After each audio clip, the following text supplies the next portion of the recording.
And who do you think you are? This is my grandmother. The fluorescent lights hummed overhead in Courtroom 7B, casting that familiar sterile glow across mahogany benches worn smooth by decades of anxious hands. It was a Thursday morning, the kind where justice moved at its usual grinding pace. Case after case, plea after plea, lives reduced to docket numbers and manila folders stuffed with documents that never quite captured the whole truth. Judge Margaret Holloway sat elevated behind her bench, her silver hair pulled back in that same tight bun she'd worn for 23 years on the bench. Her black robes fell in practiced folds, and her reading glasses perched at exactly the right spot on her nose where she could peer over them with that look, the one that made attorneys check their citations twice and witnesses measure every word. Before her stood Janelle Richardson, a 42-year-old black woman whose pressed navy suit couldn't quite hide the weight of whatever brought her to this courtroom. Her hands clasped a worn leather purse, knuckles showing just the slightest tension. She stood straight-backed, chin level, eyes forward, the posture of someone who'd been told all her life that how you carried yourself mattered, especially in rooms where you weren't always welcome. The gallery was sparse that morning. A few court watchers, the regulars who showed up because they had nowhere else to be. A young law student with a laptop balanced on his knees. An older couple in the back, their faces weathered by years of something, grief, maybe, or just life in a hard neighborhood. The bailiff, a thick-necked man named Morris who'd seen everything twice, stood by the side door with his hands clasped behind his back, his face betraying nothing. The court reporter's fingers hovered over her stenotype machine, ready to capture every word, every pause, every breath that might matter to someone, somewhere, someday. What do you think happens when authority meets desperation in a courtroom? Drop your thoughts in the comments. I want to hear what you're expecting before we go further. Judge Holloway adjusted her glasses and opened the file before her. State versus Richardson. Simple enough on paper. A hearing to determine restitution in a case that had already been decided. The defendant had pleaded guilty to theft 3 months prior, shoplifting, the document said. $473 worth of merchandise from a pharmacy chain. The kind of case that flooded the dockets every single day, so common it barely registered as newsworthy. Ms. Richardson, Judge Holloway began, her voice carrying that particular courtroom timbre, not quite harsh but certainly not warm. You're here today for the restitution hearing following your guilty plea. I've reviewed your case file and I must say I have some questions. Janelle nodded, her throat working as she swallowed. Yes, Your Honor. You have counsel? The judge asked, though she could see perfectly well that the defense table sat empty beside the defendant. I did, Your Honor. Public defender. But for this hearing I'm representing myself. A flicker of something crossed the judge's face, disapproval, perhaps, or concern. It was always a risk when defendants went pro se, especially for something as technical as restitution calculations. But it happened more often than anyone wanted to admit, usually because people couldn't afford to keep paying lawyers for what seemed like simple matters. Very well, Judge Holloway said, making a note. Ms. Richardson, according to the pre-sentence report, you have 3 children. Ages 14, 11, and 7. Is that correct? Yes, ma'am. And you're employed? Yes, Your Honor. I work at Mercy General Hospital. I'm a nursing assistant. The judge's eyes lifted from the papers, studying the woman before her. A nursing assistant. That's important work. Thank you, Your Honor. Tell me, Ms. Richardson, what were you stealing from that pharmacy? The question hung in the air like smoke. Janelle's jaw tightened, and for the first time, her eyes dropped to the floor before rising again to meet the judge's gaze. The report lists the items, she said quietly. Insulin. Children's fever medication. Vitamins. Some bandages. Medical supplies, Judge Holloway said, her tone flattening in a way that made everyone in the courtroom sit up a little straighter. You work in a hospital, around medical supplies every day, and you stole medical supplies from a pharmacy. Yes, Your Honor. Here's where things start to get interesting. What do you think is really going on here? Tell me in the comments if you've ever seen a case that wasn't what it seemed at first. The prosecutor, a young man named Davidson who still had the eager shine of someone who believed in the system, stood up. Your Honor, the state recommends full restitution of $473, plus court costs and fees. The defendant has already completed 50 hours of community service as part of her plea agreement. Judge Holloway didn't acknowledge him. Her eyes remained fixed on Janelle Richardson, and something in that gaze had shifted, hardened, maybe, or perhaps sharpened with a focus that went beyond the usual judicial scrutiny. Ms. Richardson, I'm going to ask you something, and I want you to think very carefully before you answer. The judge leaned forward slightly, her forearms resting on the bench. Why should I show you any mercy whatsoever in this matter? The question landed like a slap. Even Davidson looked up, surprised. Mercy wasn't typically part of the vocabulary in restitution hearings. The math was the math, the law was the law. Janelle's shoulders rose and fell with a deep breath. Your Honor, I'm not asking for mercy. I know what I did was wrong. I'm prepared to pay whatever restitution you order. That's not what I asked, Judge Holloway snapped, and now there was an edge in her voice that cut through the courtroom's stale air. I asked why I should show you mercy. You're a medical professional. You had access to resources, to knowledge. You knew exactly what you were doing when you walked into that pharmacy. Your Honor. And not just once, Ms. Richardson. According to this report, you've been caught shoplifting twice before at different locations. Both times, the stores declined to press charges. They let you go with warnings. And yet here you are again. The revelation struck the courtroom like thunder. This wasn't the first time. The gallery stirred. The old couple in the back leaned forward. The law student's fingers flew across his keyboard. Janelle's face remained composed, but her knuckles had gone white around her purse strap.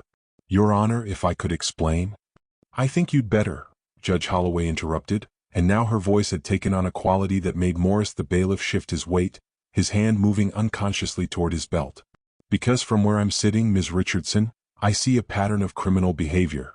I see someone who works in healthcare but has no respect for the law. I see someone who was given second chances and third chances and threw them all away. The young prosecutor started to stand, looking confused. This wasn't how restitution hearings went. This wasn't protocol. But before he could speak, the judge held up one hand, silencing him without a glance. Your Honor, Janelle said, and now her voice carried the first tremor of emotion. I understand how this looks. But there are circumstances. There are always circumstances, Ms. Richardson, the judge cut in, her voice rising. Every single person who stands before this bench has circumstances. Every single criminal has a story about why they just had to break the law. Do you know how many single mothers I see in this courtroom? How many people working hard jobs who still manage to follow the rules? The words echoed off the high ceiling, and in that moment, something ugly and familiar crept into the room. An old specter that had haunted courtrooms for generations. Race. Plus. The unspoken assumptions that colored justice in shades that had nothing to do with truth. You could see it in the way the old couple in the back exchanged glances. You could feel it in how the young prosecutor's face flushed, uncertain whether to object to something he couldn't quite name. You could sense it in the stillness of Janelle Richardson's spine, that particular kind of straight-back dignity that black women learned to wear like armor when the world decided to remind them of their place. Stop right here and comment below. Have you ever witnessed a moment where you felt justice wasn't blind? Where something beneath the surface was really running the show? Your experiences matter. Judge Holloway stood up from her chair, and that was unusual enough that Morris took a half step forward. Judges didn't stand during hearings. They maintained their elevated position, their symbolic authority represented by height and robes and the great seal behind their heads. But Margaret Holloway stood, and she stared down at Janelle Richardson with an intensity that seemed to reach past the usual boundaries of judicial decorum. Do you have any idea, the judge said, her voice dropping to something quieter but somehow more dangerous, what it's like to work your entire life to build something? To fight every single day against people's assumptions? To prove yourself over and over again, knowing that one mistake could destroy everything? Janelle's eyes widened slightly. This had gone off script entirely. This wasn't about restitution anymore. Your Honor, Davidson finally found his voice, I'm not sure. Sit down, counselor, Judge Holloway said without looking at him. Ms. Richardson, I asked you a question. Yes, Your Honor, Janelle said quietly. I know exactly what that's like. Do you? The judge's hands gripped the edge of her bench. Do you really? Because your actions suggest otherwise. Every time someone like you, she paused, and the unfinished phrase hung in the air like poison gas. Every time someone breaks the law, it confirms every prejudice, every stereotype, every reason people have to discriminate. You're not just hurting yourself, Ms. Richardson. You're hurting everyone who looks like you. The silence that followed was suffocating. The court reporter's hands had stopped moving. The law student's mouth hung open.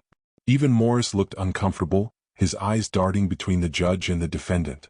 And Janelle Richardson, this nursing assistant who'd stolen medical supplies and stood before a judge asking for mercy, did something unexpected. She smiled. Not a happy smile, a knowing one. The smile of someone who'd heard these words before in different contexts from different mouths. The smile of recognition. "Your Honor," she said, and her voice was steady now, almost serene. "May I ask you a question?" Judge Holloway froze. Defendants didn't ask judges questions. That wasn't how this worked.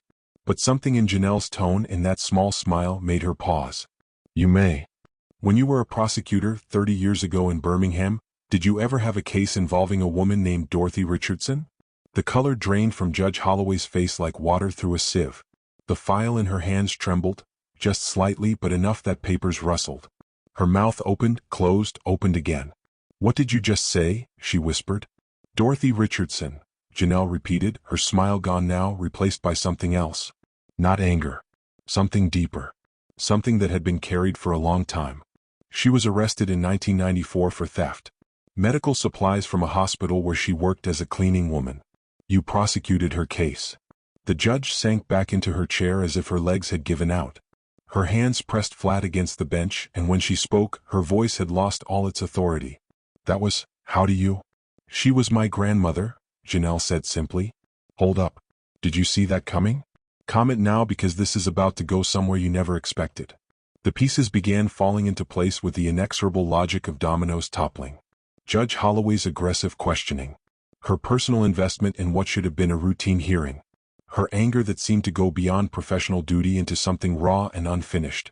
"Your grandmother," the judge repeated, and she seemed to age 10 years in the span of seconds. "Dorothy Richardson. She died, didn't she?" "In prison." "Yes, ma'am. 3 years into a 5-year sentence. Diabetes complications. Ironic, since she was stealing insulin." The courtroom had become a cathedral of held breath. Every person present understood they were witnessing something that transcended the usual theater of legal proceedings. This was personal history colliding with present justice. Old wounds torn open in fluorescent light. Judge Holloway removed her glasses with shaking hands. She set them on the bench with the careful precision of someone trying to maintain control. When she looked up at Janelle, her eyes were red-rimmed. "I didn't know she died in prison," she said. After the trial, I didn't follow up." "No," Janelle agreed. "Prosecutors rarely do." "That's not fair." "Isn't it?" Janelle's voice didn't rise, but it carried a weight that made the judge flinch. "You stood in front of a jury and called my grandmother a thief, a criminal, a danger to society. You showed pictures of her in handcuffs. You talked about the epidemic of theft in the black community and how these people needed to learn that actions have consequences." "I was doing my job," Judge Holloway said, but the words came out defensive, hollow. "Your job," Janelle repeated. "Your Honor, do you know why my grandmother was stealing insulin?" The judge didn't answer. Couldn't answer.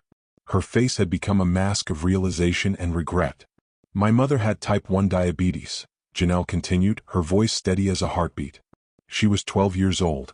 My grandmother worked 3 jobs, cleaning the hospital at night, doing laundry in the morning, cooking in a diner on weekends. She still couldn't afford the insulin. Not with the insurance they gave her. Not with the copays. So she took it. She stole it to keep her daughter alive." Judge Holloway's hand rose to her mouth. "I didn't. The file didn't." "The file never does it?" Janelle said. "The file said theft. Criminal trespass. Prior arrests, which were the same thing, her stealing medication for her dying daughter. But that doesn't fit on the forms you fill out. That doesn't play well to a jury when you're trying to look tough on crime." The young prosecutor had gone pale.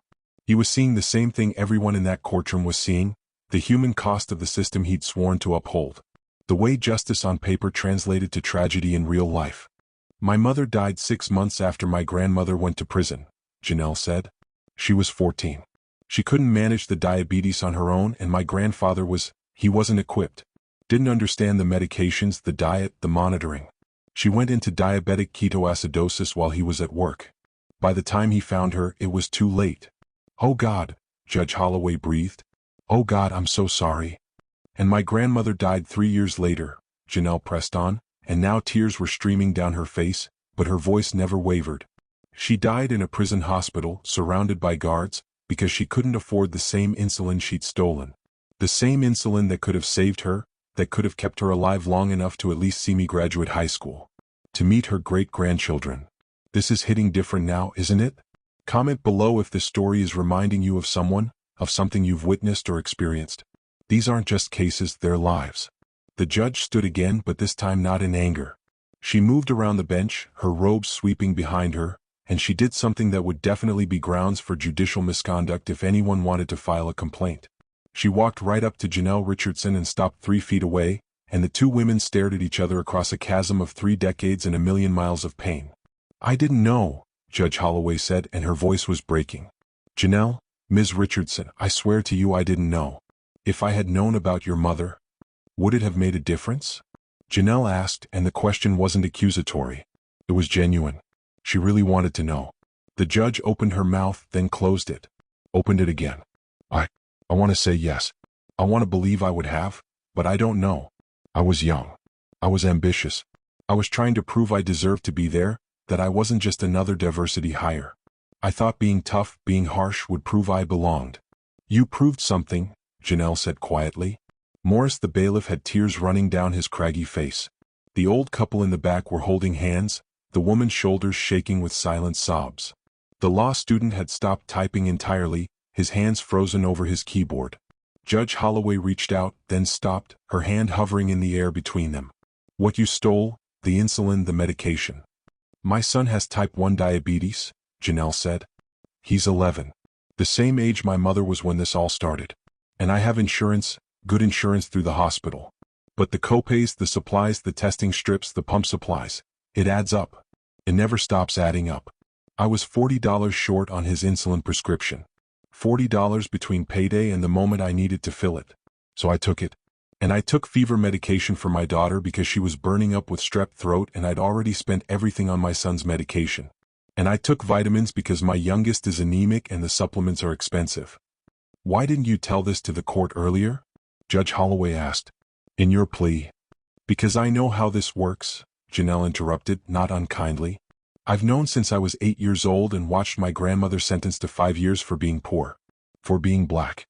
For trying to keep her child alive in a country that puts profit over people. I knew that if I stood up and explained, it would sound like excuses. Like I was trying to get sympathy. So I pleaded guilty, I did my community service, and I came here today prepared to pay back every penny, even if it meant my son went without new shoes this winter." The judge's face crumpled.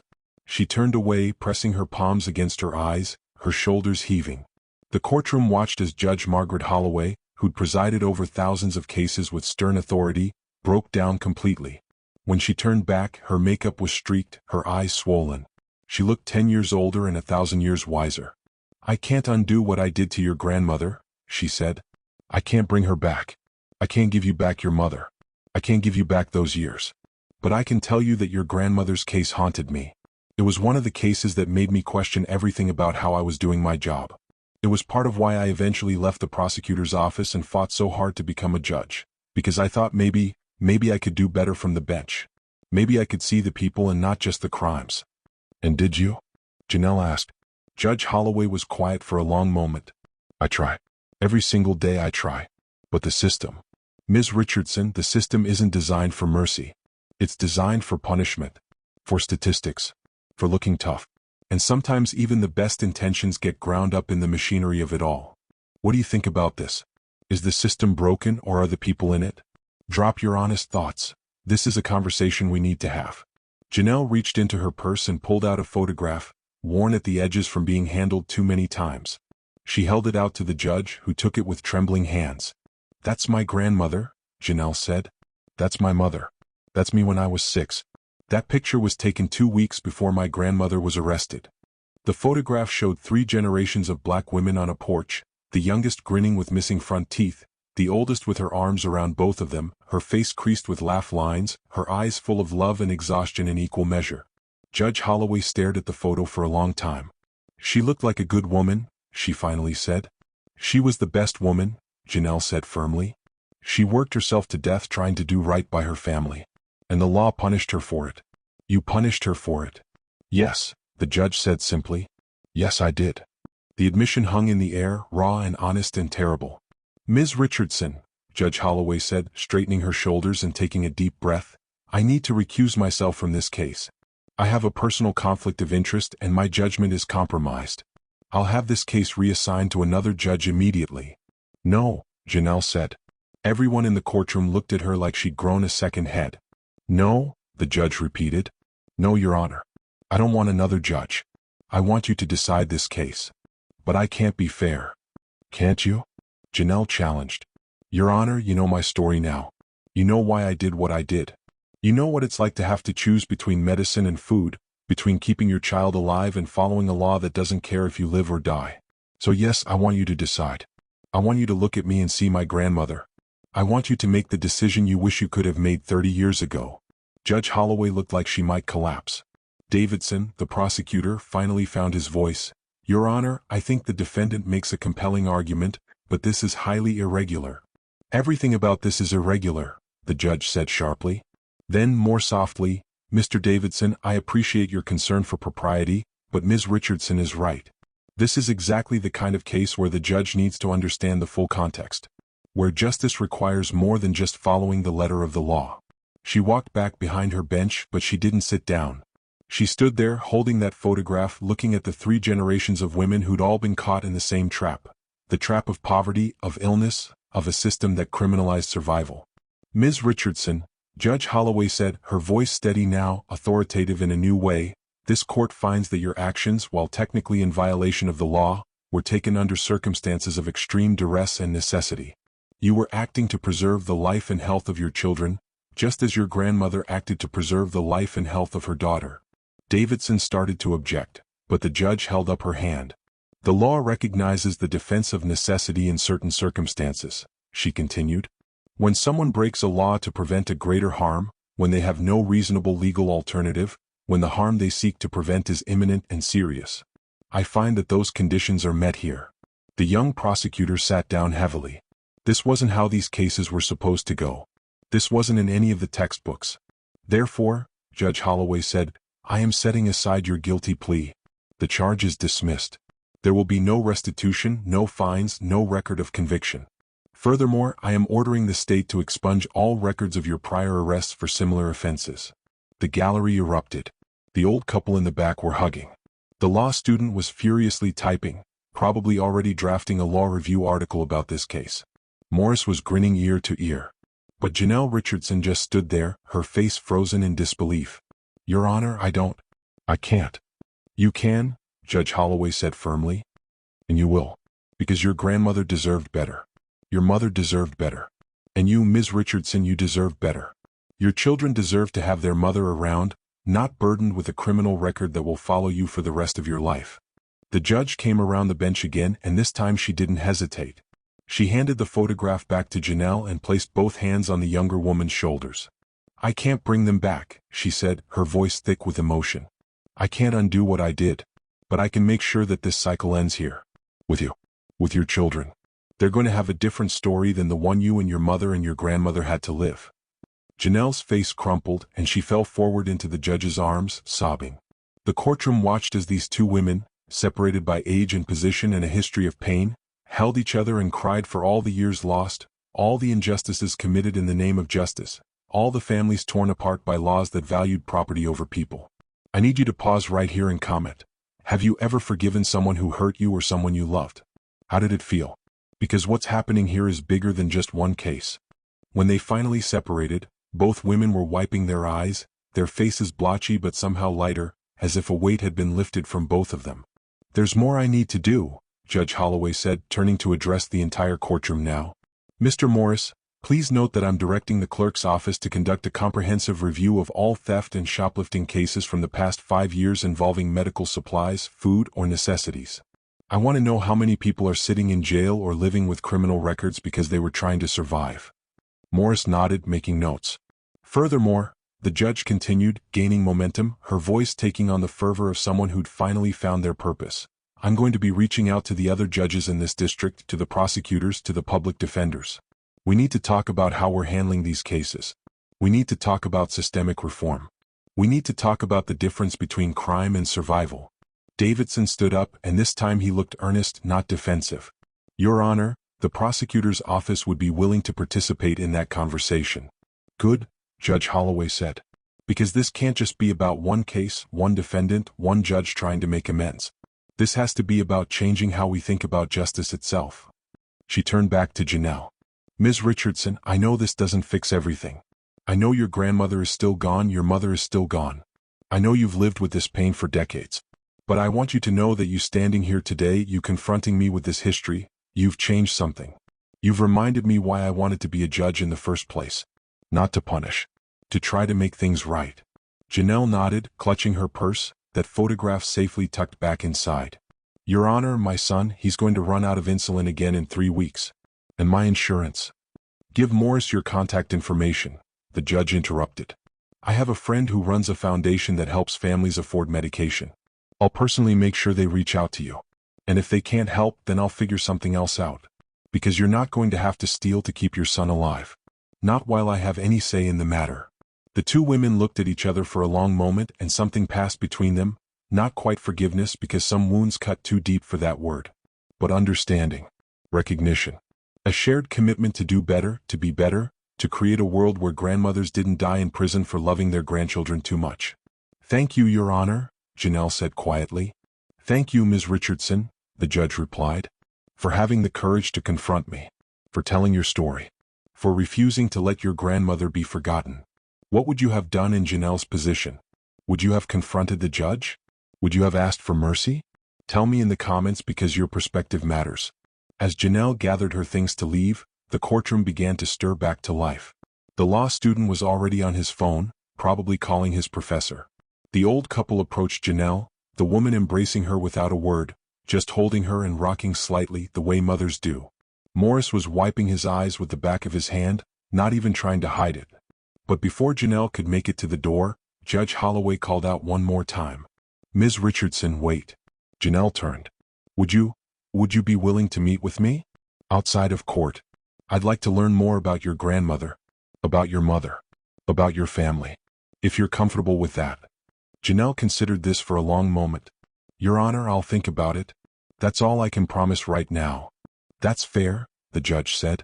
That's more than fair. And then Janelle Richardson walked out of courtroom 7B, no longer a defendant, no longer a criminal, just a woman trying to keep her family alive in a country that made that harder than it should be. Judge Holloway stood at her bench long after everyone else had left, staring at the empty space where Janelle had stood. Davidson approached cautiously. Your Honor, that was... I've never seen anything like that. You will, the judge said firmly. If I have anything to say about it, you'll see it more and more. We're going to start seeing the people in front of us, not just the charges. We're going to start asking why people do what they do, not just what they did. The DA isn't going to like that, Davidson warned. The DA can deal with it, Judge Holloway said. And if he doesn't like it, he can take it up with the press, who I suspect are going to be very interested in this case once it gets out. Very interested in why a nursing assistant had to steal medicine to keep her son alive. Very interested in what happened to her grandmother 30 years ago. Davidson paled. Your Honor, are you sure you want to open that door? That door's been open for decades, the judge said. We've just been pretending not to see it. Time to walk through it. The implications of what had happened in that courtroom began to ripple outward like waves from a stone thrown in still water. Within hours, the law student had posted about the case on social media, and it began to spread. Within days, legal scholars were debating Judge Holloway's ruling, questioning whether she'd overstepped her authority, whether personal history could justify setting aside established procedures.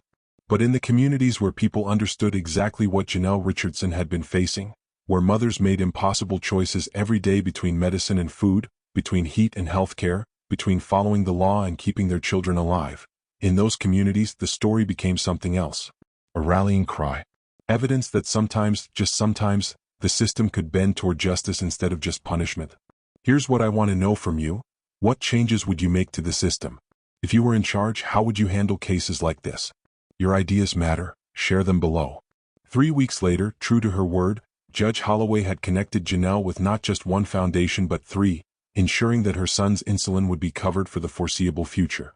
She'd also begun a series of meetings with other judges, prosecutors, and public defenders, forming what they called the Necessity Review Committee, a group dedicated to identifying cases where people had been prosecuted for crimes of survival. The committee's work was slow and often frustrating. They found hundreds of cases: parents stealing food, people shoplifting warm clothes in winter, families taking medication they couldn't afford. Not all of the cases could be overturned or expunged. The law had its limits, its precedents, its rigid structures that resisted change even when change was desperately needed. But they tried. Case by case, person by person, they tried to inject some measure of humanity back into a system that had been designed more for efficiency than for justice. Judge Holloway also did something else. She tracked down every detail she could find about Dorothy Richardson's case. She read the trial transcripts, the pre-sentence reports, the appeals that had been filed and denied. She found that Dorothy had tried to explain about her daughter, had begged for leniency, had offered to do anything, work off the debt, do community service, anything, if only they wouldn't send her to prison and away from her sick child. Anne Margaret Holloway, young and ambitious and trying to prove herself, had argued that mercy would send the wrong message, that the law had to be enforced equally, that exceptions couldn't be made for people who broke the rules no matter how sympathetic their circumstances. She'd gotten her conviction. She'd gotten her tough-on-crime reputation. She'd climbed the ladder from prosecutor to judge, building her career on cases like Dorothy Richardson's, on the broken backs of poor people who'd committed the crime of trying to survive in a system rigged against them. And she'd never looked back. Until Janelle Richardson stood in her courtroom and held up a mirror, forcing her to see what she'd done, who she'd hurt, what she'd helped perpetuate. Now, every time Judge Holloway sat down at her bench, she placed a small photograph in the corner of her desk where only she could see it. It was a copy Janelle had given her, that same picture of 3 generations of Richardson women on a porch, laughing despite everything, loving each other despite the world's determination to grind them down. It served as a reminder of the real cost of the law, of the human beings behind every case file, of the responsibility she carried every time she made a decision that could alter the course of someone's life. If you could leave one message for judges, for prosecutors, for everyone in the justice system, what would it be? Comment below, they need to hear from you. 6 months after that courtroom encounter, Janelle Richardson was called as a witness in a case being argued before the state Supreme Court. A legal aid organization had taken up the cause of necessity defense reform, using Judge Holloway's ruling in Janelle's case as a precedent. They were arguing that the state needed clearer guidelines for when poverty-driven crimes should be treated differently than other offenses. Janelle sat in the witness box and she told her story again. Her grandmother's story, her mother's story, her own story. She talked about what it felt like to stand in a pharmacy with $40 between you and your son's next dose of insulin. She talked about the calculation you make in your head. Risk jail or risk your child's life. She talked about her grandmother, who'd made the same calculation and paid for it with her life and her daughter's life. The justices listened in silence, their faces unreadable. When Janelle finished, the Chief Justice asked her a question. Ms. Richardson, some would argue that we can't have a functioning society if people are allowed to break the law whenever they feel they have a good reason. How would you respond to that? Janelle took a breath, and when she spoke, her voice was steady and clear. Your Honor, I'd say we don't have a functioning society when children die because their parents can't afford medicine. I'd say we don't have justice when grandmothers go to prison for loving their grandchildren. I'd say the law that doesn't recognize the difference between someone stealing jewelry to sell for drugs and someone stealing insulin to keep their child alive, that law isn't functional. It's broken. The courtroom was silent. The Chief Justice nodded slowly, making a note. And I'd say one more thing, Janelle continued, her voice gaining strength. The people who make these arguments about order and law, they've never had to make these choices. They've never stood in a pharmacy counting pennies, knowing that if they're short, their child suffers. They've never held their baby while they're burning up with fever and known they can't afford the medicine that would help. They've never had to choose between keeping the lights on and filling a prescription. So when they talk about functioning society, I wonder, functioning for who? That hit hard, didn't it? If you've ever had to make an impossible choice between 2 bad options, share your story below. These testimonies matter. They change minds. The Supreme Court case dragged on for months, with briefs and counterbriefs, oral arguments and legal precedents cited back decades and centuries. But in the end, they issued a ruling that would change how necessity defenses were evaluated in the state. It didn't solve everything, no single ruling could, but it created space for judges to consider context, to weigh the harm prevented against the harm done, to see defendants as human beings caught in impossible circumstances rather than just criminals who needed punishment. Judge Holloway testified too in a separate hearing. She did something almost unheard of for someone in her position. She admitted she'd been wrong. She talked about Dorothy Richardson's case, about how she'd prioritized conviction over justice, about how that decision had haunted her for 30 years until she'd been confronted with its consequences. I thought I was upholding the law, she told the court. But I was really just upholding a system that criminalizes poverty, that punishes people for being poor, for being sick, for being desperate. And I did it because it advanced my career, because it made me look tough, because I was too blind or too callous to see the real human cost. Her testimony was picked up by news outlets across the country.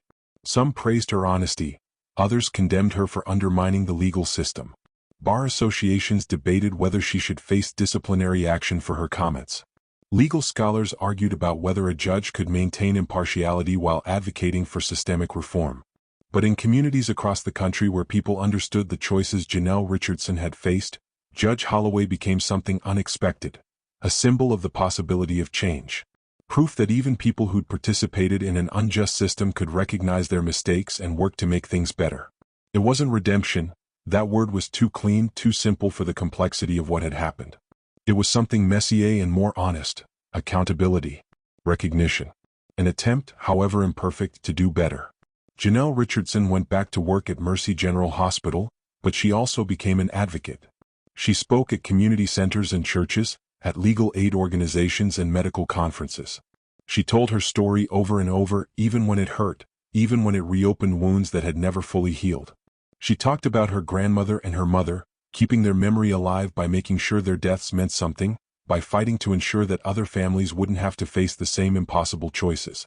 She met with legislators, pushing for healthcare reform, for expanded coverage of essential medications, for programs that would bridge the gap between insurance coverage and actual affordability.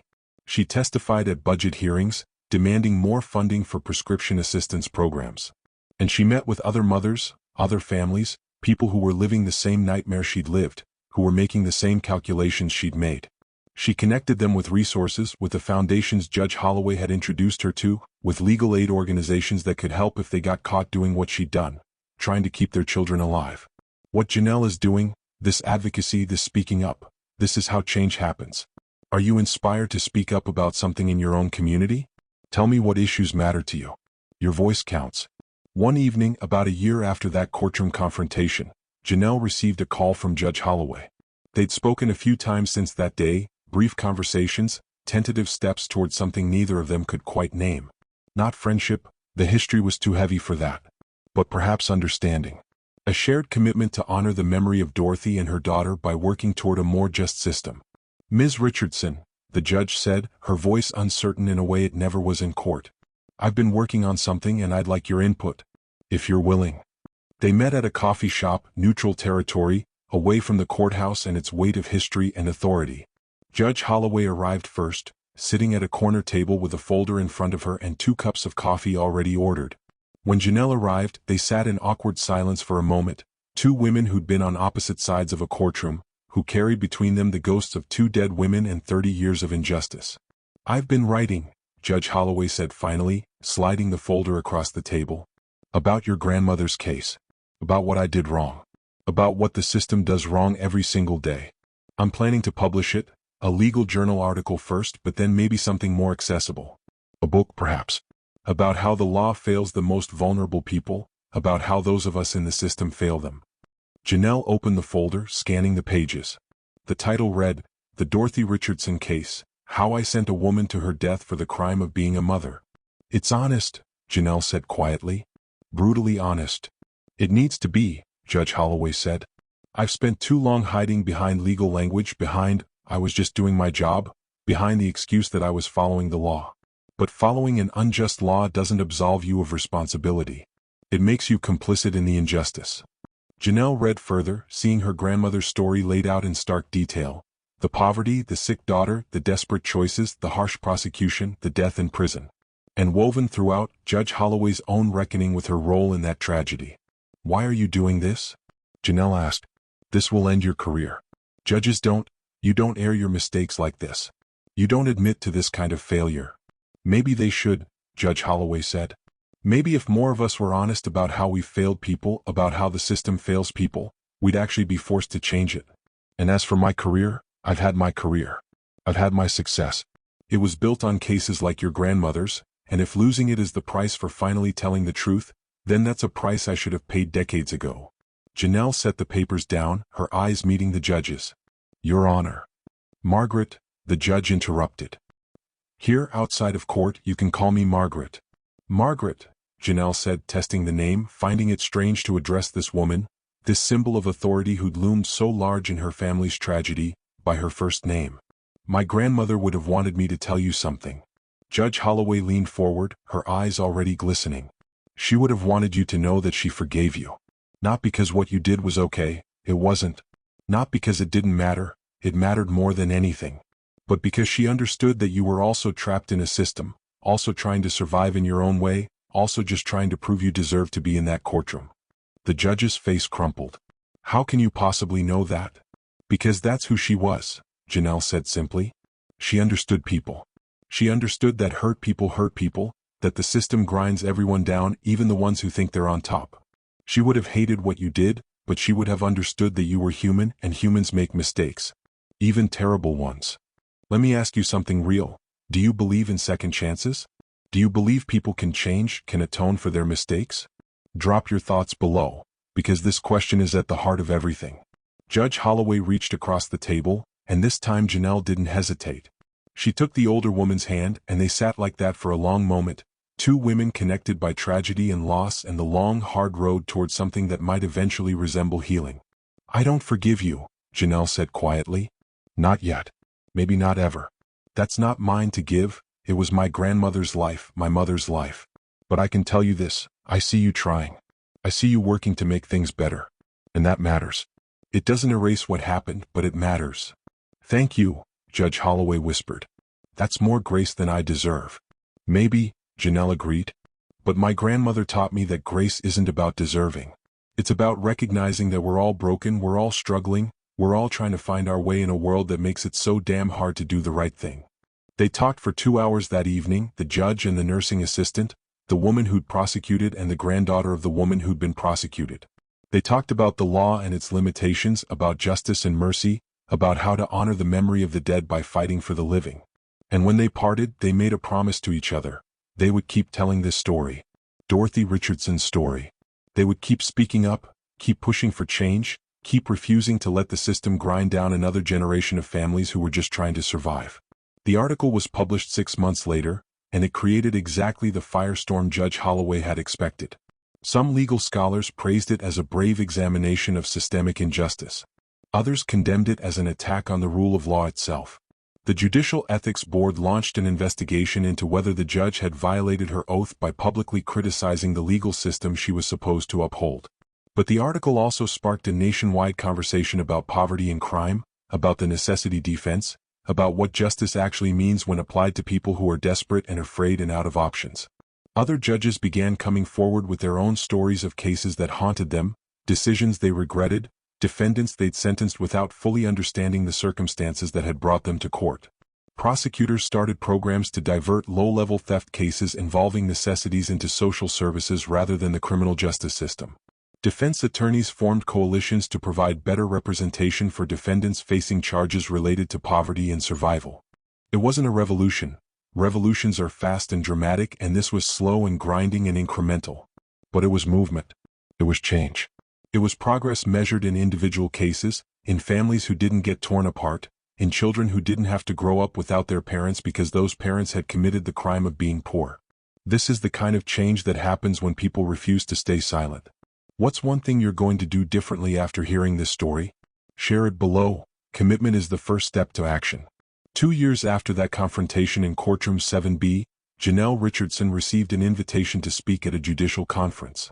The theme was Justice Beyond the Bench, seeing the humanity in every case.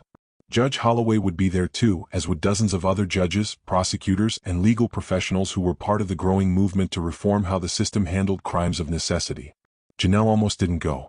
The thought of standing in front of a room full of judges, people like the one who'd sentenced her grandmother, people like the one who'd initially charged her, filled her with a dread that sat heavy in her stomach for weeks. But she thought about her grandmother, who'd never had the chance to tell her story, who died voiceless and forgotten in a prison hospital. She thought about her mother, who'd been 14 years old and alone and dying while her mother sat in a cell. She thought about all the other families, all the other Janelles and Dorothys, who were still out there making impossible choices. So she went. The conference room was filled with hundreds of people, and when Janelle was introduced, the applause was polite but uncertain. These were people who'd built careers on being tough on crime, on proving they couldn't be swayed by sob stories or emotional appeals. They were skeptical. Janelle stood at the podium looking out at all those faces. Mostly white, mostly middle-aged or older, mostly people who'd never had to steal to survive, never had to choose between medication and food, never had to look at their sick child and decide whether to break the law or watch them suffer. And she told them her grandmother's story. Not with anger, though God knows she had every right to anger. Not with bitterness, though that would have been justified too. But with honesty. With clarity. With the simple, devastating truth of what their system had done to her family. She told them about Dorothy Richardson, who'd worked 3 jobs and still couldn't afford insulin for her daughter. About the prosecutor who'd called her a criminal and a thief, who'd convinced a jury that this cleaning woman deserved 5 years in prison. About the death in that prison, alone and far from family. About the daughter who'd died 6 months later, a 14-year-old girl who'd needed her mother and didn't have her. She told them about growing up with that legacy, about knowing from childhood that the law wasn't there to protect people like her family. About becoming a nursing assistant, about her own son's diagnosis, about standing in that pharmacy and making the same choice her grandmother had made. And she told them about standing in Judge Holloway's courtroom, about confronting the woman who'd prosecuted her grandmother, about that moment when everything shifted and the judge finally saw what she'd done. "You have power," Janelle said, her voice steady and strong. "Every single one of you has the power to change lives, to destroy families or to preserve them, to punish people for being poor or to recognize that poverty itself is a form of violence that our society inflicts on the most vulnerable." The room was absolutely silent. Some judges were wiping their eyes. Others sat stone-faced, resistant to the message even as it landed in their hearts. "My grandmother didn't need prison," Janelle continued. "She needed health insurance. She needed a living wage. She needed a society that valued her daughter's life more than it valued a pharmacy chain's profit margin. And every single day you see people like my grandmother in your courtrooms. You see mothers and fathers and grandparents who are desperate and afraid and out of options. And you get to decide, do you see criminals or do you see human beings?" She paused, her eyes scanning the crowd, landing on Judge Holloway in the front row. The older woman was crying openly, but she was also nodding, encouraging Janelle to continue. "I'm not asking you to ignore the law," Janelle said. "I'm asking you to recognize that the law is supposed to serve justice, not replace it. I'm asking you to see the people in front of you. I'm asking you to ask questions, to dig deeper, to understand why someone did what they did before you decide what they deserve."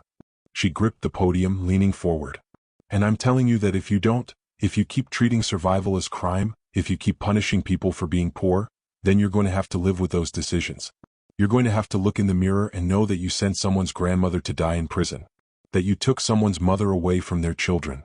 That you used the law as a weapon against the most vulnerable people in our society." The silence that followed was heavy, profound. And then, slowly, one person started clapping. Then another. Then another. Soon the entire room was on its feet, applauding, some people crying, others looking shaken and disturbed and fundamentally changed by what they'd heard. Judge Holloway stood too, and when Janelle stepped down from the podium, they met at the edge of the stage. The judge pulled her into a fierce embrace, and Janelle let herself be held, let herself take strength from this unexpected alliance, this bridge built across a chasm of pain. "I want you to think about this for a minute. When was the last time you really listened to someone whose experience was completely different from yours? When did you let their story change you? Tell me about it." The reforms that followed weren't dramatic or sweeping. They didn't make headlines or win political campaigns. But they were real. Prosecutors' offices across the state, and eventually across the country, began implementing necessity review protocols. Before charging someone with theft of necessities, prosecutors had to investigate. Was this person stealing to survive? Did they have access to resources? Had they tried other options? Were there underlying issues, medical, economic, social, that needed to be addressed rather than criminalized? It didn't mean everyone caught shoplifting got a pass. But it meant that people like Janelle, like Dorothy, got a chance to tell their stories before being labeled criminals. It meant social workers got involved before prosecutors. It meant connecting people with resources instead of just processing them through the criminal justice system. Public defender offices received additional funding to hire social workers and case managers who could help defendants access services. Medical assistance programs expanded to cover more people, more medications, more situations. It wasn't universal health care. That fight was still ongoing, still political, still contentious. But it was something. It was more than had existed before. And in courtrooms across the country, judges began asking different questions. Not just, what did you do? But why did you do it? Not just, are you guilty? But what do you need? Not just, what's your criminal history? But what's your story? It wasn't perfect. Systems built over centuries don't transform overnight. There were still judges who didn't care, prosecutors who only cared about conviction rates, laws that criminalized poverty no matter how much individual actors tried to mitigate them. But it was change. Real, measurable, life-altering change. 3 years after that courtroom confrontation, Janelle's son turned 14, the same age her mother had been when she died. The anniversary hit Janelle hard, sending her into a depression that lasted weeks. But when she emerged from it, she did something she'd been avoiding for years. She visited her grandmother's grave for the first time since the funeral. It was a small cemetery on the outskirts of the city, the kind where poor people got buried when they couldn't afford anything better. Dorothy Richardson's gravestone was simple, just her name and dates, no epitaph, no poetry, no summary of a life well lived. Just the basic facts. She'd existed and then she'd stopped existing. Janelle knelt in the grass, pulling weeds away from the stone, straightening the few flowers that someone, probably an aunt or cousin, had left weeks or months ago. "Hey, Grandma," she said softly. "I'm sorry it took me so long to come back. I couldn't. I wasn't ready. But I'm here now." She told her grandmother everything. About the courtroom, about Judge Holloway, about the confrontation and the twist and the changes that had followed. About the article and the conference and the reforms. About her son, who was healthy and alive and doing well in school, who would turn 15 next year, older than her mother had ever gotten to be. "I don't know if you can hear me," Janelle said, tears streaming down her face. "I don't know if there's anything after this, if you're somewhere watching, if you know what's happened. But I need you to know that your death meant something. It wasn't for nothing. You saved your daughter's life, gave her those extra years at least. And your story is saving other people now. Other grandmothers, other mothers, other families." She placed her hand flat against the gravestone, feeling the rough granite under her palm, warm from the sun. "I miss you," she whispered. "I miss you so much. And I'm sorry. I'm sorry you had to make those choices. I'm sorry the world failed you. I'm sorry you died alone in that place, away from everyone who loved you. You deserved so much better." A breeze rustled through the cemetery, and Janelle could almost imagine it was her grandmother's hand on her shoulder, her grandmother's voice saying what she'd always said when times were hard. "We survive, baby. That's what we do. We survive and we keep loving each other and we don't let the world make us hard. Tell me about someone you've lost. Someone who deserved better than what they got. Sharing their memory keeps them alive. Comment below." Janelle stayed at the grave for an hour, talking and crying, and finally, toward the end, laughing as she remembered the good times. The times before the arrests and the trials and the deaths, when her grandmother's house had been filled with the smell of cooking and the sound of laughter, when her mother had been healthy and happy, when the future had seemed bright despite their poverty. When she finally stood to leave, she noticed someone standing at a respectful distance, waiting. "Judge Holloway. I hope you don't mind," the older woman said hesitantly. "You'd mentioned you were coming here today and I wanted to pay my respects. If that's okay with you." Janelle considered for a moment, then nodded. "It's okay." They stood together at Dorothy Richardson's grave, these two women whose lives had been so improbably intertwined by tragedy and its aftermath. "I brought something," Judge Holloway said, pulling a small object from her pocket. It was a judicial pin, the kind judges wore on their robes to signify their position and authority. "I'm retiring next month. And I wanted to leave this here as a symbol of what I should have been. Of what she deserved from the system. Of what I'm sorry I didn't give her." She knelt and placed the pin at the base of the gravestone, right where Janelle had pulled away the weeds. "I'm sorry, Dorothy," Judge Holloway said, her voice breaking. "I'm so sorry for what I did to you, for what I took from your family. I can't make it right. But I promise you, I've spent every day since trying to do better, to be better, to make sure your story changes things for other people." Janelle watched this woman, this symbol of the system that had destroyed her family, kneeling in the dirt, crying at her grandmother's grave, and felt something shift inside her chest. Not forgiveness exactly. The wound was too deep, too old, too fundamental for that simple word. But maybe acceptance. Maybe understanding. Maybe recognition that they were both casualties of the same broken system, even if they'd been on opposite sides of it. She would have appreciated that, Janelle said quietly. The apology, the effort, the change. My grandmother believed in redemption. She believed people could be better than their worst moments. "I hope she's right," Judge Holloway said, standing and brushing dirt from her knees. I hope I've done enough to earn even a fraction of the grace you and your family have shown me. They walked out of the cemetery together, and Janelle told the judge about a new initiative she was starting, a foundation named after her grandmother and mother, dedicated to helping families afford medical care and prescription medications. Judge Holloway immediately offered to help, to use her connections and her platform to raise money and awareness. As they reached their cars, Janelle turned to the judge. "Margaret, can I ask you something?" "Of course. Do you think the system can really change? Or are we just putting band-aids on something that's fundamentally broken?" Judge Holloway was quiet for a long moment, considering. I think the system is made up of people. Individual people making individual decisions. And if enough people decide to do better, to see the humanity in everyone who stands before them, to ask questions and dig deeper and refuse to just process people through the machinery, then yes, the system can change. Not overnight. Not easily. But it can change. She smiled sadly. "Your grandmother's case changed me. You changed me. And through that change, we've influenced other judges, other prosecutors, other people in the system. That's how it works. Person by person, case by case, story by story. It's slow. It's frustrating. But it's real. Do you believe that? Do you think individual actions can change broken systems? Or do we need something bigger, more radical? I want your honest opinion. Comment below." 5 years after the confrontation in Courtroom 7B, the Dorothy and Maria Richardson Foundation held its first annual gala. The event raised over $2 million to help families afford medical care, and it featured speeches from judges, prosecutors, defendants whose cases had been dismissed or expunged, families who'd been kept together instead of torn apart. Janelle stood on the stage, looking out at a ballroom full of people who'd come together around her grandmother's memory, around the idea that survival shouldn't be a crime, that poverty shouldn't be punished, that justice should mean more than just following the letter of the law. Judge Holloway was there, sitting at a front table with several other retired judges who joined the cause. The young prosecutor, Davidson, was there too, now running his office's necessity review program. Morris the bailiff came, bringing his wife and telling anyone who'd listen about the day everything changed in Courtroom 7B.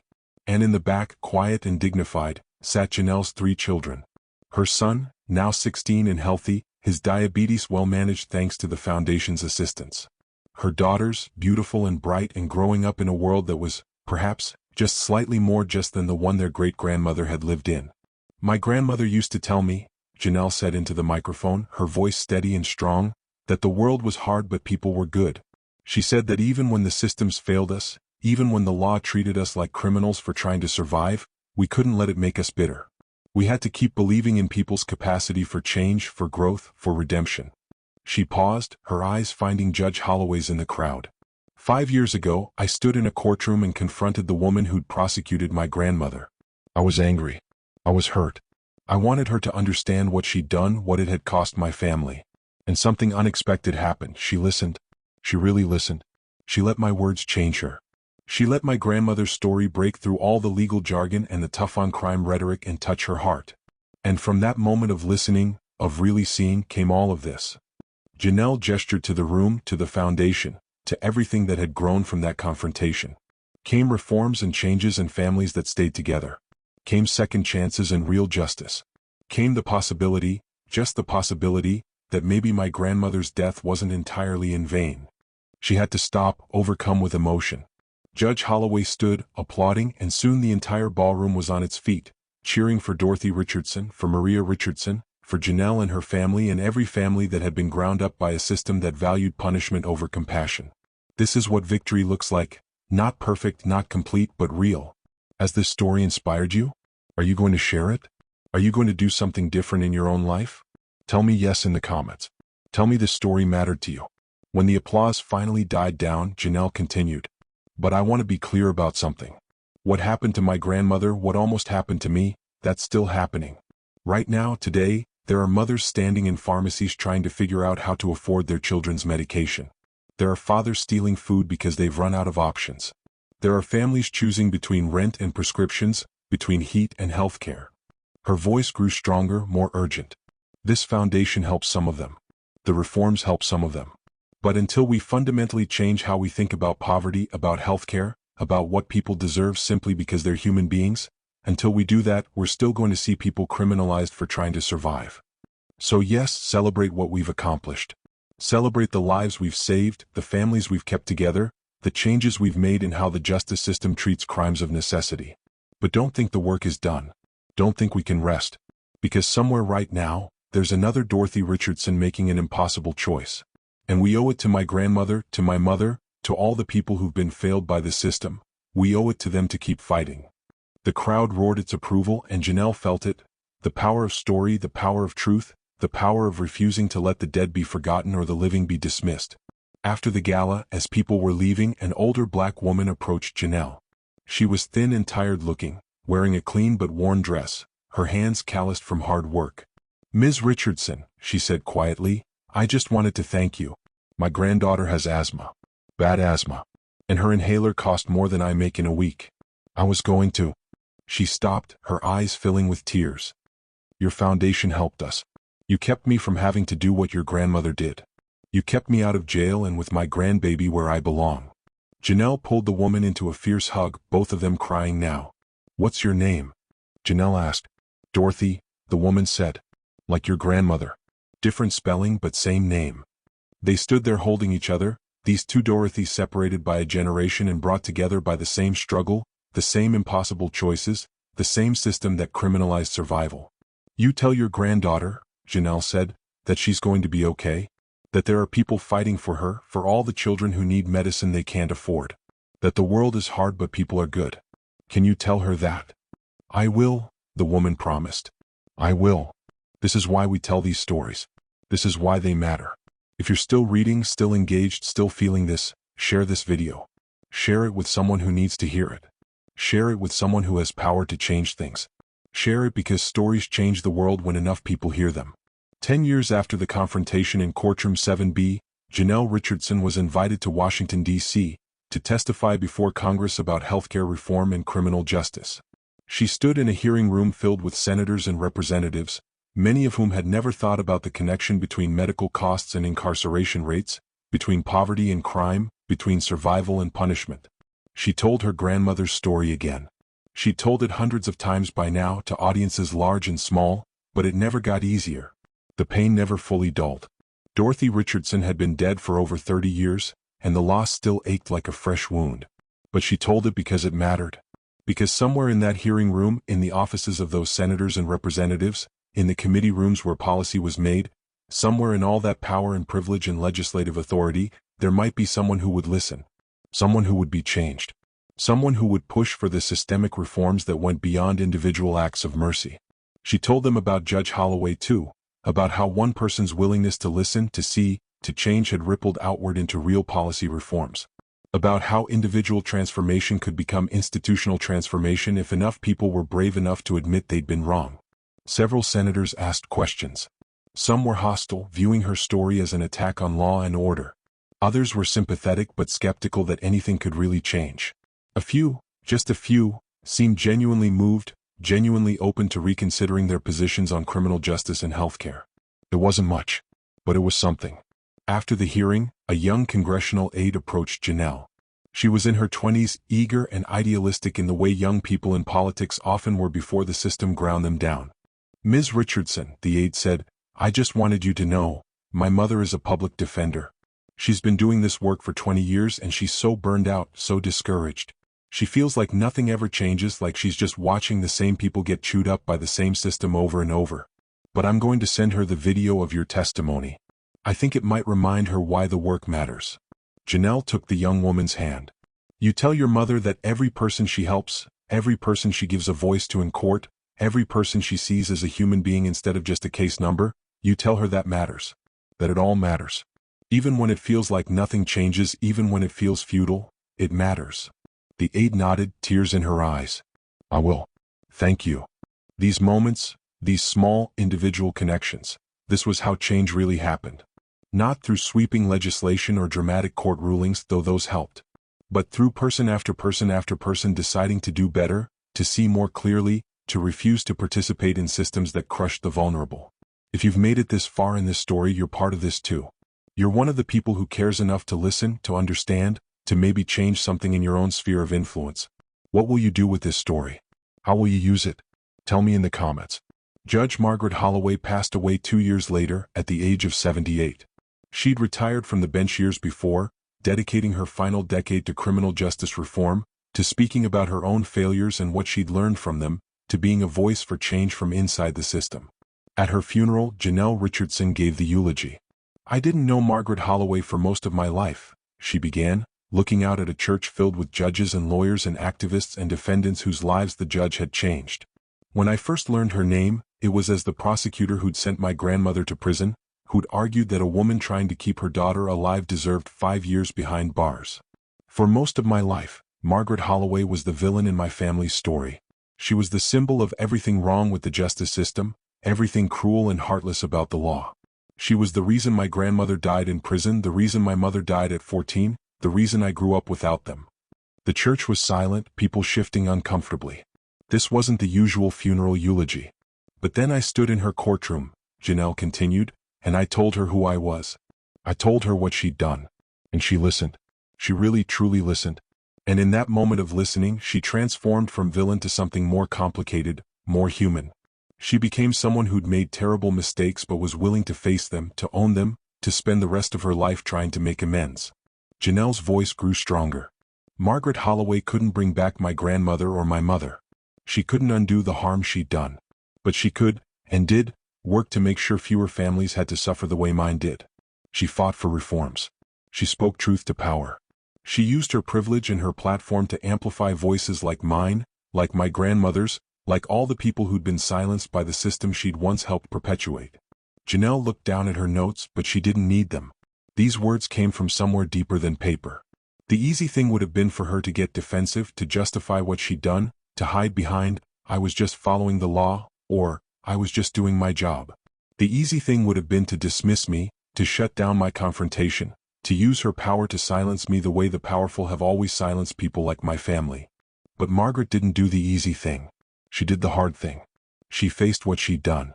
She let it break her heart. She let it change her. And that choice, that moment of courage and honesty and accountability, that changed everything. Janelle's eyes found Judge Holloway's family in the front pew, her daughter, her grandchildren, all of them crying quietly. "I want her family to know that in her final years, Margaret found something she'd been searching for her whole career, real justice. Not the kind that comes from a gavel and a sentence and following procedures, but the kind that comes from seeing people, from understanding them, from recognizing that the law is supposed to serve humanity, not the other way around. She couldn't save my grandmother, but she saved others. She changed a system that had seemed unchangeable. She proved that it's never too late to do better, to be better, to transform yourself and the world around you through honesty and action." Janelle's voice dropped to something softer, more intimate. "Margaret and I weren't friends. The history was too complicated for that. But we were something. Partners, maybe. Co-conspirators in the work of justice. Two women from different worlds, brought together by tragedy and bound by a shared commitment to honor my grandmother's memory by making sure her death meant something." She paused, gathering herself for the final words. "Margaret Holloway was imperfect. She made mistakes, terrible mistakes that cost my family everything. But she was also brave enough to face those mistakes, honest enough to admit them, and committed enough to spend her final years trying to make amends. And in a world where most people never admit they were wrong, where most systems never change, where most powerful people never question their own actions, that matters. Rest in peace, Margaret. Thank you for listening. Thank you for changing. Thank you for showing that even the deepest wounds can lead to healing, even the worst mistakes can become opportunities for growth, even the most broken systems can be reformed by people who refuse to accept the way things are. What do you think? Can we forgive people who've caused us deep harm if they genuinely change? Is redemption possible? Tell me your thoughts. This is the kind of question that doesn't have easy answers. After the funeral, Janelle stood in the cemetery as they lowered Judge Holloway's casket into the ground. It was a different cemetery than where her grandmother was buried. This one was in a nicer part of town, with manicured lawns and large headstones and trees that provided shade over graves of people who'd had resources, who'd had long lives, who'd had the privilege of dying peacefully in their sleep rather than alone in a prison hospital.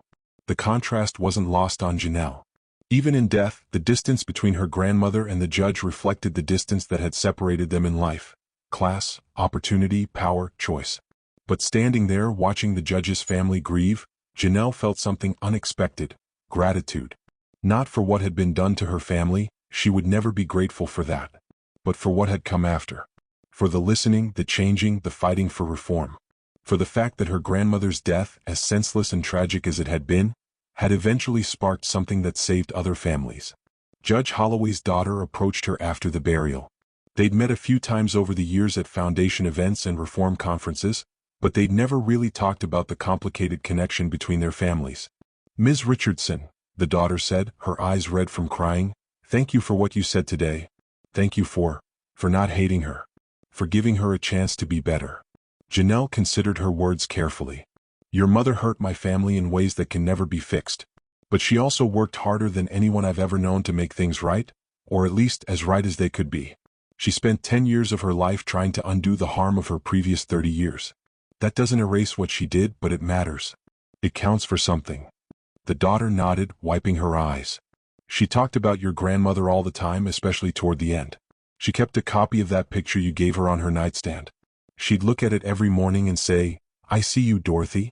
I won't forget.' It became like a prayer for her." Janelle's throat tightened. "I didn't know that." "She wanted to do more," the daughter continued.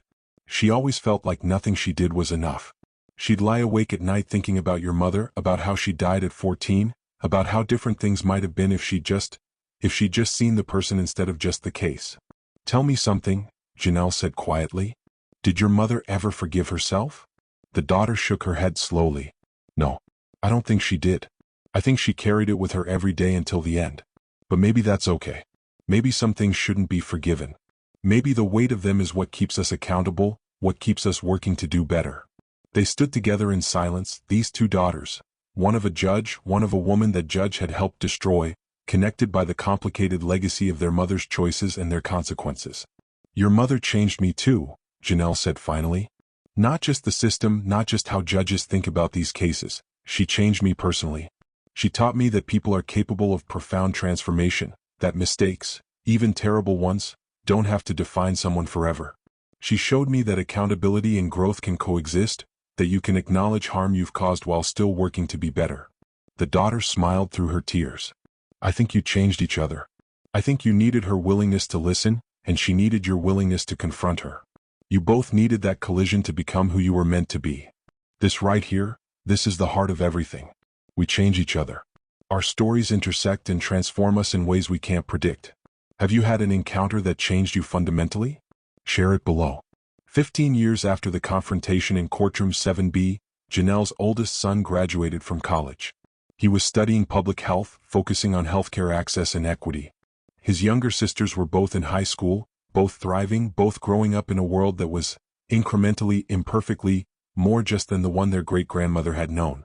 At his graduation, Janelle sat with her family, aunts and uncles and cousins who carried the Richardson name and the Richardson story. And in the program, in the list of scholarship recipients, she saw her son's name followed by the words, "Recipient of the Dorothy and Maria Richardson Foundation Scholarship for Students Pursuing Healthcare Equity." The foundation her grandmother's story had built was now helping her grandson get an education. The pain that had been passed down through generations was being transformed into opportunity, into hope, into the possibility of breaking cycles that had seemed unbreakable. After the ceremony, her son found her in the crowd. At 22, he was healthy and strong, his diabetes well managed, his future bright with possibilities that had been closed to his great-grandmother and his grandmother. "Mom," he said, pulling her into a hug, "I wish Great-Grandma Dorothy could see this. I wish she could know what came from her story." Janelle held her son tight, this child she'd once stolen medicine for, this child whose illness had led her to make the same choice her grandmother had made 3 decades before. "She knows," Janelle said firmly. "Wherever she is, whatever comes after this life, she knows. And she's proud. Not just of you but of all of us. Of what we built from the rubble of what was taken from us." Her son pulled back, looking at her seriously. "I'm going to work on healthcare reform, Mom. Real reform. Universal coverage, prescription price controls, the kind of changes that would have meant great-grandma never had to steal insulin in the first place." "I know you will," Janelle said. "That's what we do. We survive. We fight. We make sure the next generation has it better than we did." "But it's more than that now," her son said. "It's not just about surviving anymore. Great-grandma survived. You survived. But I get to thrive. I get to take all that pain, all that struggle, and transform it into something that helps millions of people. That's the real victory, not just making it through but using what we've been through to change everything. Janelle looked at her son, this young man who carried her grandmother's legacy in his genes and in his mission, and felt something she hadn't felt in a very long time: hope. Not the desperate, clinging hope of someone trying to survive, but the expansive, confident hope of someone who could see real change on the horizon. This is what intergenerational healing looks like. This is how we break cycles. This is how pain becomes purpose. Are you part of breaking a cycle in your own family? In your own community? Tell me about it. 20 years after the confrontation in Courtroom 7B, the United States Congress passed the Healthcare Justice and Criminal Reform Act. It wasn't perfect, no legislation ever is, but it fundamentally changed how the federal system handled crimes related to medical necessity and poverty. The bill included provisions that required federal prosecutors to conduct necessity reviews before charging anyone with theft of medical supplies, food, or basic necessities, expanded healthcare coverage and prescription assistance programs, provided funding for diversion programs that connected people with social services instead of processing them through the criminal justice system, established grants for states to review and overturn convictions for survival crimes, created educational programs for judges and prosecutors about poverty, healthcare access, and implicit bias. And in the preamble to the bill, in the section explaining its purpose and necessity, there was a story. A story about a cleaning woman named Dorothy Richardson who'd stolen insulin for her diabetic daughter. A story about how she died in prison. A story about how her granddaughter had confronted the prosecutor who'd put her there. A story about how that confrontation had sparked a movement for reform. Dorothy Richardson's name was written into federal law. Her story became part of the official record of how America's justice system evolved. The woman who died voiceless and forgotten in a prison hospital became, posthumously, one of the most influential voices in criminal justice reform. Janelle was invited to the signing ceremony at the White House. She stood in the Rose Garden with her 3 children, with Judge Holloway's daughter, with prosecutors and defense attorneys and activists who'd spent decades fighting for this moment. The president, a former public defender who'd seen too many Dorothy Richardsons in her own career, signed the bill with multiple pens, handing them out to the people who'd made it possible. She gave one to Janelle. For Dorothy, the president said simply, and for Maria, and for every family that's been torn apart by a system that criminalized survival. This is for them. Janelle held the pen with trembling hands. It was just an object, just ink and metal and plastic, but it represented something profound. The power of story, the possibility of change, the reality that even the most broken systems could be reformed if enough people refused to accept the way things were. That night, Janelle went back to her grandmother's grave for the first time in years. She knelt in the grass. The cemetery was better maintained now, thanks to a donation from the foundation, and she told her grandmother about the bill, about the reforms, about how her name was now part of history.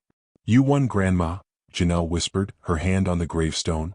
"You died in that prison and they thought that was the end of your story. They thought you were just another criminal, just another statistic, just another poor black woman who broke the law and got what she deserved. But they were wrong. Your story didn't end in that prison hospital. It kept going. It grew.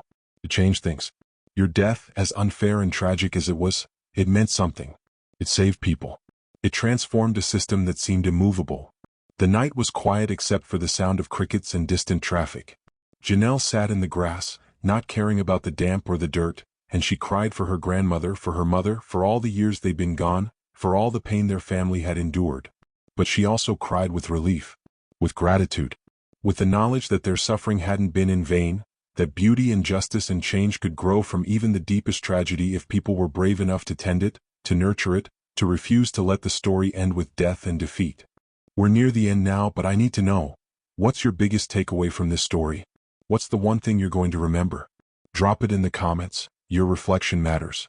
25 years after the confrontation in Courtroom 7B, Janelle Richardson was an old woman herself. Not as old as her grandmother had been when she died. Dorothy had only been 63, worn down by work and stress and the cruelty of a system that had no mercy for people like her. But old enough to have gray hair, to have grandchildren of her own, to look back on a life that had been shaped by tragedy but defined by transformation.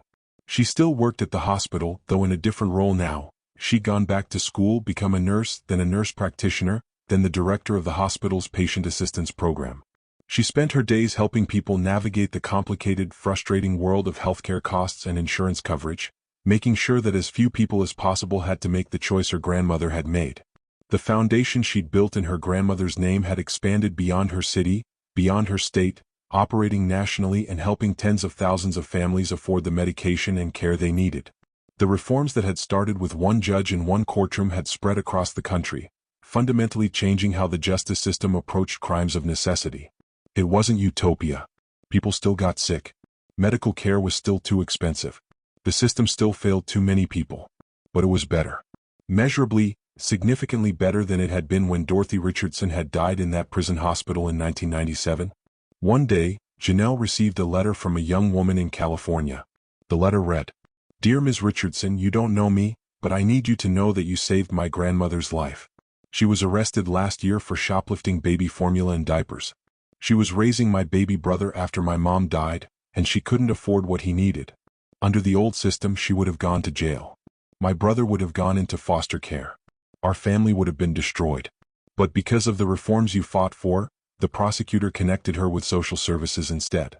She got help with baby supplies, with food assistance, with everything she needed. She never went to trial. She never got a record. She's home with my brother and they're okay. They're going to be okay. And it's because of you. Because of your grandmother's story. Because you refused to let that story end with tragedy. Thank you. Thank you for fighting. Thank you for changing things. Thank you for saving my family." Janelle cried when she read that letter.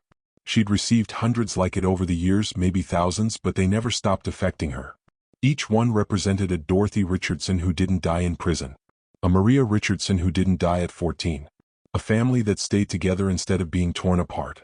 She kept every letter in boxes in her closet, organized by year. Sometimes, when the weight of the work got heavy, when she felt discouraged by how much still needed to change, she'd take out the boxes and read through them, reminding herself that individual lives mattered, that every person who didn't get caught in the system's gears was a victory worth celebrating. This is what success looks like in the real world. Not perfect, not complete, but real lives saved, real families kept together. If this story has moved you, if it's changed how you think about justice or poverty or healthcare or any of this, share it. Pass it on. Let it ripple outward the way Dorothy's story rippled outward. Drop a comment telling me you'll share this. On what would have been her grandmother's 100th birthday, Janelle organized a memorial event. It wasn't a somber, sad affair but a celebration of Dorothy's life, of the change her story had sparked, of the thousands of families who'd been helped because one woman had loved her daughter enough to break an unjust law. Judges came to the event. Prosecutors, defense attorneys, social workers, nurses and doctors who'd worked with patients struggling to afford care. Activists who'd been fighting for healthcare justice and criminal reform. Politicians who'd sponsored legislation. Scholars who'd written about the case and its implications. And families.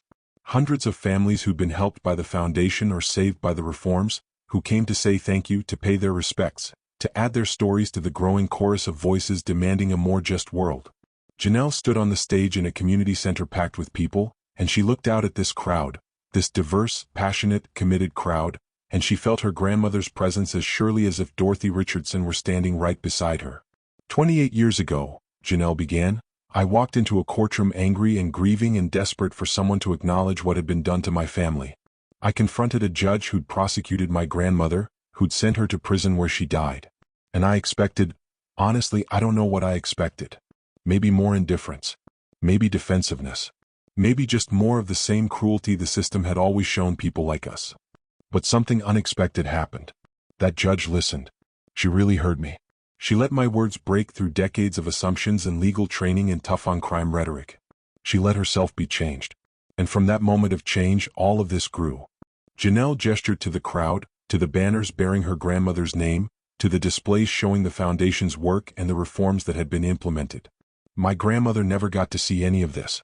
She died believing she'd failed to save her daughter, failed to be there for her family, failed to navigate a system that was designed to crush people like her. She died thinking her story ended in defeat and disgrace. But she was wrong. Her story didn't end. It transformed.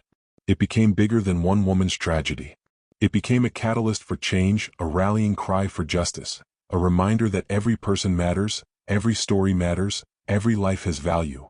Janelle's voice grew stronger, more passionate. And I want everyone here to understand something. This isn't just about my grandmother. This is about all the Dorothy Richardsons out there right now, today, making impossible choices. This is about the single parents choosing between electricity and medicine. This is about the grandparents raising their grandchildren on fixed incomes, struggling to provide what those children need. This is about everyone who's ever been criminalized for being poor, for being sick, for being human in a system that too often treats humanity as a crime. The crowd was silent, hanging on every word. We've made progress, Janelle continued. Real, meaningful progress. But the work isn't done. It will never be done as long as people have to choose between food and medicine, as long as poverty is treated as a moral failing, as long as our systems value profit over people. So I'm asking you, all of you, to keep fighting. Keep telling stories. Keep demanding better. Keep refusing to accept that this is just how things are.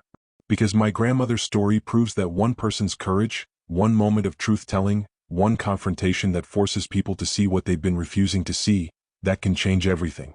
You have that power. Every single one of you has that power. The power to speak up, to advocate, to refuse to be silent in the face of injustice. You have that power too. You're reading this right now. You can share this story. You can speak up in your own community. You can refuse to accept injustice when you see it. Will you? Tell me in the comments. Tell me you're going to do something with what you've learned here. The event lasted for hours, with people sharing their own stories, their own encounters with a justice system that often felt unjust, their own experiences of being helped by the foundation or the reforms. It was cathartic and inspiring and exhausting in the best way. As the crowd was leaving, an elderly black woman approached Janelle. She moved slowly with a cane, and when she got close, Janelle saw that her eyes were filled with tears. "I knew your grandmother," the woman said softly. Janelle's heart stopped. You knew her?" The woman nodded. "We worked together at the hospital. I was a cleaning woman too. Dorothy and I used to work the night shift together, talking through those long hours. She'd tell me about her daughter, about trying to keep her alive, about how scared she was all the time that she wouldn't be able to afford the next prescription, the next doctor's visit. I was there the night she got arrested," the woman continued, her voice breaking. "I watched them put her in handcuffs, watched them take her away. And I couldn't help her. I wanted to, God knows I wanted to, but I had my own family, my own struggles. I couldn't afford to get involved." She gripped Janelle's hand fiercely. "I've carried that guilt for 30 years. The guilt of watching my friend be destroyed by a system I was too afraid to stand up against. But seeing what you've done, seeing how you've transformed her tragedy into all of this, child, you've freed me from that guilt. You've shown me that her sacrifice, her suffering, it mattered. It changed things." The two women held each other and cried, these bearers of Dorothy Richardson's memory, these witnesses to both the tragedy and its transformation. "What was she like?" Janelle asked. "I was so young when she died. I have memories, but they're fragmented, incomplete. Tell me about her." The woman smiled through her tears. "She was funny. That's what people don't know from just hearing the sad parts of her story. She had this laugh that would echo through the whole hospital wing. She'd make up silly songs while we cleaned just to pass the time. She'd talk about her grandbaby, you, and how smart you were, how you were going to do great things. She used to say, 'My Janelle, she's going to change the world someday. She's got her grandmother's stubbornness and her grandfather's brains, and nobody's going to stop her.' She said that all the time like it was a prayer or a promise." Janelle covered her mouth, sobbing. "She said that? About me? All the time, baby. All the time. She believed in you before you even knew what belief meant. And look, she was right. You did change the world. You're still changing it. Tell me in the comments, who believed in you before you believed in yourself? Who saw your potential when you couldn't see it? Honor them by sharing their name below." That night, Janelle went home to her small house, the same house she'd raised her children in, the same house she'd lived in when she'd stolen that medicine all those years ago. She could afford better now, could afford to move to a nicer neighborhood, but she'd stayed. This was her community. These were her people. This was where she belonged. She sat in her living room, surrounded by pictures of her family, her grandmother, her mother, her children, her grandchildren. 3 generations lost, 3 generations found, all connected by a story that refused to end with tragedy. Her son called, the one who was now a prominent healthcare policy advocate in Washington. "Mom," he said, "I just wanted to tell you, the Senate is taking up comprehensive healthcare reform next session. Real reform. Universal coverage. And I'm going to be testifying. I'm going to tell great-grandma Dorothy's story. I'm going to make sure those senators understand what it costs when we treat healthcare as a privilege instead of a right. Your great-grandmother would be so proud," Janelle said, her voice thick with emotion. "We all would have been nothing without her," her son said. "Without her courage, her sacrifice, her love. She's the root of all of this, Mom. Everything good that's come from our family started with her. After they hung up, Janelle sat in the quiet of her house and she thought about cycles. How they perpetuate, how they break, how pain passed down through generations can be transformed into purpose if someone's brave enough to do the transforming. Her grandmother had stolen to save her daughter. Janelle had stolen to save her son. But her son would never have to steal because the world had changed, not completely, not perfectly, but enough. Enough that the cycle could break. Enough that the next generation could fight in different ways, with different tools, from different positions of power and privilege. That was the real victory. Not that everything was fixed, but that progress was real, that change was possible, that even the most entrenched systems could be moved by people who refused to accept the way things were. We're almost at the end, but before we finish, I need to ask, what cycle are you going to break? What pattern are you going to refuse to pass on to the next generation? It starts with a decision. Make it in the comments below. 30 years after the confrontation in Courtroom 7B, Janelle Richardson was 72 years old. Her health was failing, the years of stress and struggle had taken their toll. But she'd lived to see her grandchildren grown, to see her son become a senator, to see reform she'd fought for become law, to see her grandmother's name spoken with reverence by people fighting for justice across the country. She'd lived to see Dorothy Richardson honored with a posthumous presidential medal for her contribution to criminal justice reform. The ultimate irony, a woman who died as a convicted criminal being celebrated by the same government that had killed her. On what would be her last birthday, surrounded by her children and grandchildren and great-grandchildren, Janelle thought about all the unexpected turns her life had taken. How a moment of desperation, stealing medicine for her sick son, had led to a courtroom confrontation that had changed everything. How pain and tragedy had been transformed into purpose and progress. Tell me again about great-great-grandma Dorothy, one of her great-grandchildren asked, a 5-year-old girl with bright eyes and endless curiosity. Janelle pulled the child onto her lap, feeling the weight of her, the warmth, the pulse of life and possibility. Your great-great-grandma Dorothy, Janelle began, was a hero. Not the kind of hero who wears a cape or fights villains, but the kind who gets up every day and does what needs to be done no matter how hard it is. Who loves her family so much that she's willing to risk everything for them. Who shows us that courage isn't about not being afraid, it's about doing the right thing even when you are afraid. What happened to her? The child asked. The world wasn't kind to her, Janelle said honestly. She made a hard choice and she paid a terrible price for it. But from that price, from that sacrifice came all of this. She gestured to the family gathered around them, to the life they'd built, to the world that was, however imperfectly, more just than it had been when Dorothy Richardson had died. So when things are hard, when you don't know what to do, when you feel scared or alone, you remember your great-great-grandma Dorothy. You remember that you come from a line of strong people, brave people, people who survive and fight and refuse to be defeated. You remember that your life, your choices, your story, they all matter. They ripple out into the world in ways you can't even imagine. The child nodded solemnly, absorbing the weight of the story, the responsibility of the legacy. And Janelle Richardson, granddaughter of Dorothy, daughter of Maria, mother and great-grandmother, thought about how stories carry us, sustain us, connect us across time and tragedy. How one woman's courage in the face of an unjust system could echo through generations, could change laws and hearts and the very fabric of society. She thought about Judge Holloway, long dead now, but whose transformation had proved that redemption was possible, that accountability and growth could coexist, that even those who'd caused harm could become part of the solution. She thought about all the families helped by the foundation, all the people who didn't have to steal to survive, all the grandmothers who didn't die in prison, all the children who didn't grow up without their parents. And she thought it was enough. Not perfect, not complete, but enough. The work would continue, it always would. Her son would carry it forward. Her grandchildren would carry it forward. The foundation would continue. The reforms would evolve and expand. The story would keep being told. But she had done her part. She had honored her grandmother's memory. She had transformed tragedy into hope. She had refused to let the pain end with her. That was enough. And now we've reached the end of this journey together.